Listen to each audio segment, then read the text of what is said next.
Bonjour et bienvenue sur la chaîne.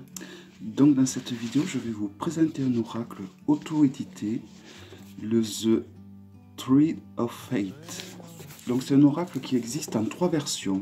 Donc ça c'est la version normale, colorisée en couleur on va dire. Après il existe la version Shadow que je vous présenterai. Et après il existe également une version de l'oracle où il est rose brillant, les dessins sont rose brillant sur un fond noir. Donc celui-là je ne me le suis pas procuré parce que j'en avais pas besoin.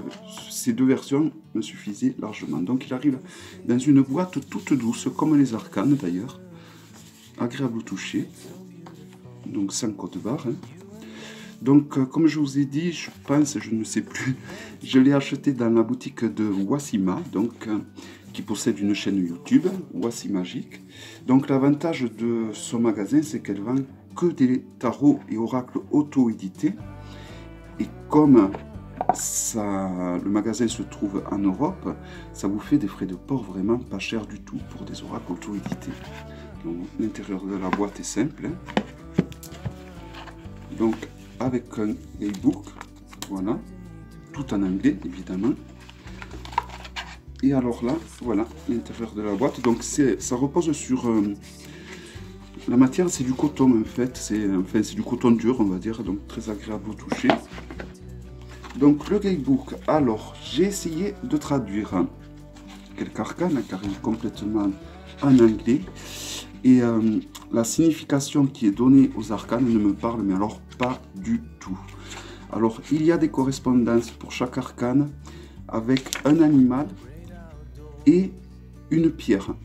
Donc vous pouvez toujours utiliser la signification, si vous connaissez les animaux totems, de l'animal que vous donnez qui correspond à l'arcane, ou vous servir du symbolisme de la pierre également. Moi je vais utiliser le symbolisme de la pierre et éventuellement de l'animal, et après je vais le travailler donc au ressenti par rapport aux images que je verrai sous les yeux.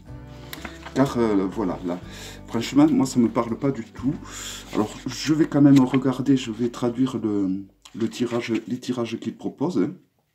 Parce que des fois, une fois qu'on traduit les tirages, ben, les significations des lames parlent. Bon, là pour l'instant, ça ne me parle pas. Donc voilà, il y a 4 tirages qui sont proposés, non 3. Donc moi j'ai pris la version... voici donc pour chaque arcane. Alors, il y a une correspondance avec les éléments. Vous voyez. Donc là, par exemple, vous avez... la correspondance avec l'élément, et vous avez donc toutes les arcanes sont divisées en 4 groupes, donc le feu, l'air, la terre, l'eau, plus on va dire l'éther, enfin l'élément qui compile un peu les 4, voilà. Donc voilà. Donc après, peut-être qu'à certains d'entre vous, ça vous parlera, et la façon dont... Donc l'auteur interprète les arcanes, mais bon, moi honnêtement ça me parlait pas du tout. Donc voilà, donc je vais les travailler à l'intuition comme je voulais faire depuis le départ.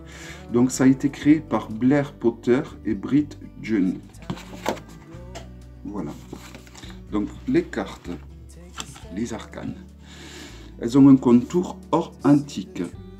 Alors moi c'est mes contours préférés, car j'ai remarqué que ce sont ceux qui s'usent le moins avec le temps. Voici le dos, très joli. Alors vous voyez, les dessins sont faits de façon dorée. Donc le jeu que je vous disais qui est doré, alors il y a un autre jeu que je ne vais pas vous présenter car je ne vais pas l'acheter. Il est rose argenté et tout le fond des arcanes est noir. Donc à côté d'un Grimaud, donc d'un tarot classique, c'est la même hauteur, il y a juste que la largeur qui est en plus. Et je vais vous présenter donc les arcanes qui changent un petit peu d'une version à l'autre. Vous n'allez pas avoir les mêmes motifs, mais le titre sera toujours la même et la signification sera toujours la même. C'est juste les images de fond qui vont changer, ainsi que les dessins qui sont faits en doré. Donc vous voyez, c'est un très très bel oracle. Les cartes sont d'une qualité exemplaire, vraiment très agréable au toucher. Elles sont toutes douces. Et voilà, c'est un jeu que je regarde depuis des mois et des mois. Je vois le stock de la boutique baisser. Et alors là, vite, je me suis dit, je vois qu'il n'en reste que quelques-uns. Et donc, je me suis fait vraiment plaisir. C'est un peu mon côté collectionneur, hein, parce que je ne sais pas si je vais arriver à faire ce que je veux faire avec. Moi, je veux travailler en fait les parts d'ombre et de lumière avec ce jeu. Voire éventuellement, pour l'instant, je vais m'en maintenir à ça. Peut-être que plus tard, je ferai des cérémonies avec, donc pour des soins par exemple, vu qu'il y a une correspondance avec les pierres. Je n'exclus pas, voilà, que je m'en servirai peut-être pour des soins à distance, par exemple.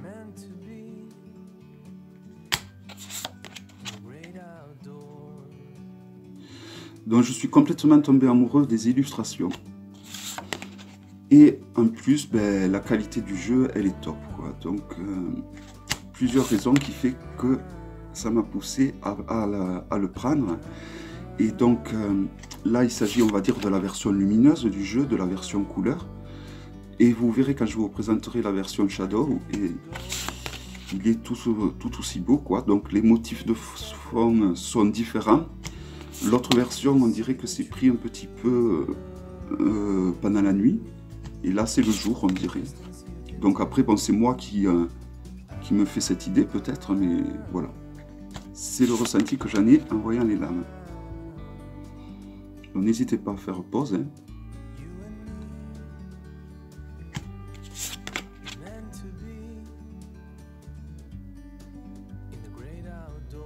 Donc en général, dans ce genre de jeu, il suffit que je traduise le titre de l'arcane et que je me plonge vraiment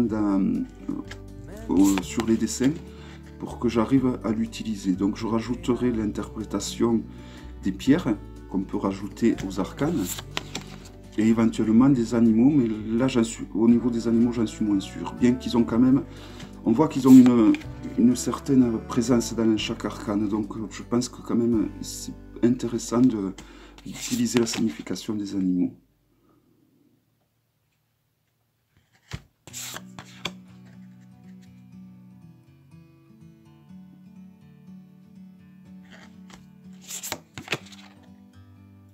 Donc au final, ça vous fait 3, on va dire, socles pour vous utiliser, interpréter cet oracle. Même si vous voulez mettre de côté si vous avez le même problème que moi, que l'interprétation de l'auteur ne vous parle pas, vous pouvez donc utiliser la correspondance avec les pierres, la correspondance avec les animaux et la correspondance avec les éléments. Donc déjà, avec ces 3 domaines, ça fait quand même de quoi bosser.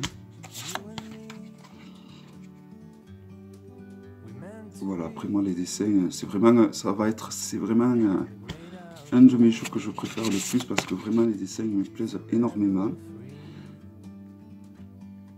Alors il me fait penser un peu au Starchild Tarot et au Moonchild Tarot. Donc peut-être que j'essaierai un de ces 4 de l'utiliser donc avec un de ces 2 jeux. Mais je n'ai plus que le Moonchild d'ailleurs. Starchild, je m'en suis séparé car il ne me parlait pas du tout. Et le Moonchild... mais bon, peut-être qu'avec cet oracle, il me parlera. Ça peut être à envisager. Voilà, les dessins sont vraiment... que ce soit les dessins qui sont faits avec la dorure, ou que ce soit les dessins de fond, je trouve qu'ils sont vraiment... Tout est vraiment, vous voyez, il y a plein de détails. Et dans les 2 versions que je possède, la version Shadow, il y a pareil, il y a le fait que ça soit donc fait la nuit, on va dire, on n'a pas du tout les mêmes dessins de fond. Et sur certains arcanes, ils ont également modifié les dessins faits en dorure. Donc l'interprétation est la même, plus ou moins. À part que bon, moi je donnerai au Shadow une interprétation, une connotation un petit peu plus négative forcément, et celui-là un petit peu plus positif. Mais voilà, les 2 sont très beaux. Et je trouvais que celui-là qui est rose brillant sur fond noir, moi il me plaisait moins, j'avais moins d'accroche. Mais déjà, le fait qu'il ait le fond noir, ben, il y a tous les dessins de fond qui ne sont plus présents. Hein, donc ça fait un dessin de moins. Si vous décidez d'utiliser votre intuition, ben, ça fait une gamme de dessins de moins pour chaque arcane. Hein. Et c'est joli, mais en fait, c'était juste le côté rose brillant qui faisait joli, que ça fait joli, qui change en fait. Donc bon, pour moi, c'était pas suffisant. Hein. Et puis voilà, comme je veux vraiment l'utiliser de façon intuitive, il me faut quand même un bon support, quoi. Donc j'avais besoin, vous voyez là quand même, il y a des images au fond, donc on peut se servir de ces images-là, en plus des images qui sont en doré ou à l'encre noire. Parce que dans celui-là, vous avez également, on va dire, trois façons de dessins qui ont été intégrés aux arcanes, pas sur toutes. Hein. Sur toutes, vous avez donc l'image de fond que l'on voit, donc qui est un petit peu mauve et violette, la dorure, et sur certaines, pas sur toutes. Donc là, c'est le cas. Vous voyez, il y a un dessin en noir.